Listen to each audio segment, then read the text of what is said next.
The Invisible Man, a Grotesque Romance. Written by H.G. Wells.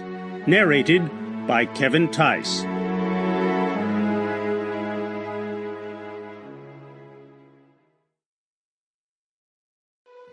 Book 2. The Invisible Man, a Grotesque Romance. Chapter 1. The Strange Man's Arrival. The stranger came early in February, one wintry day, through a biting wind and a driving snow, the last snowfall of the year, over the down, walking from Bramblehurst railway station and carrying a little black portmanteau in his thickly gloved hand. He was wrapped up from head to foot, and the brim of his soft felt hat hid every inch of his face but the shiny tip of his nose. The snow had piled itself against his shoulders and chest, and added a white crest to the burden he carried.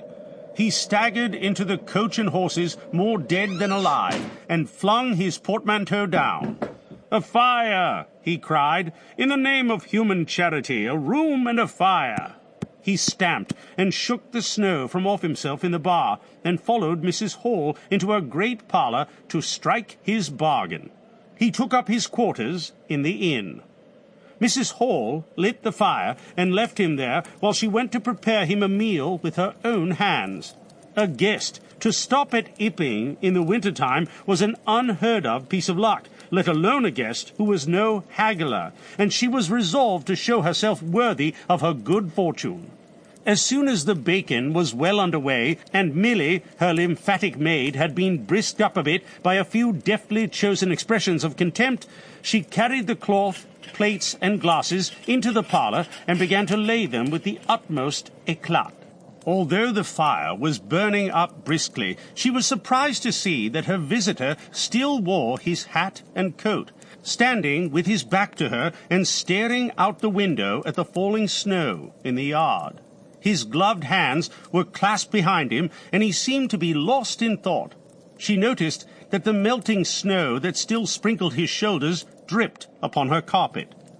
"Can I take your hat and coat, sir," she said, "and give them a good dry in the kitchen?" "No," he said, without turning. She was not sure she had heard him, and was about to repeat her question. He turned his head and looked at her over his shoulder. "I prefer to keep them on," he said with emphasis, and she noticed that he wore big blue spectacles with side lights, and had a bush side whisker over his coat collar that completely hid his cheeks and face. "Very well, sir," she said, "as you like. In a bit the room will be warmer." He made no answer, and he turned his face away from her again, and Mrs. Hall, feeling that her conversational advances were ill-timed, laid the rest of the table things in a quick staccato and whisked out of the room. When she returned, he was still standing there, like a man of stone, his back hunched, his collar turned up, his dripping hat brim turned down, hiding his face and ears completely. She put down the eggs and bacon with considerable emphasis and called, rather than said to him, "Your lunch is served, sir." "Thank you," he said at the same time, and did not stir until she was closing the door. Then he swung round and approached the table with a certain eager quickness. As she went behind the bar to the kitchen, she heard a sound repeated at regular intervals.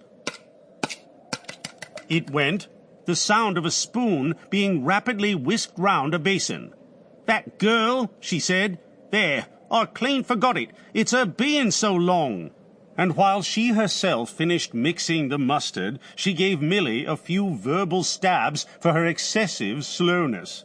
She had cooked the ham and eggs, laid the table, and done everything, while Milly, help indeed, had only succeeded in delaying the mustard. And him a new guest and wanting to stay. Then she filled the mustard pot, and putting it with a certain stateliness upon a gold and black tea tray, carried it into the parlour. She rapped and entered promptly. As she did so, her visitor moved quickly, so that she got but a glimpse of a white object disappearing behind the table. It would seem he was picking... Sample complete. Ready to continue?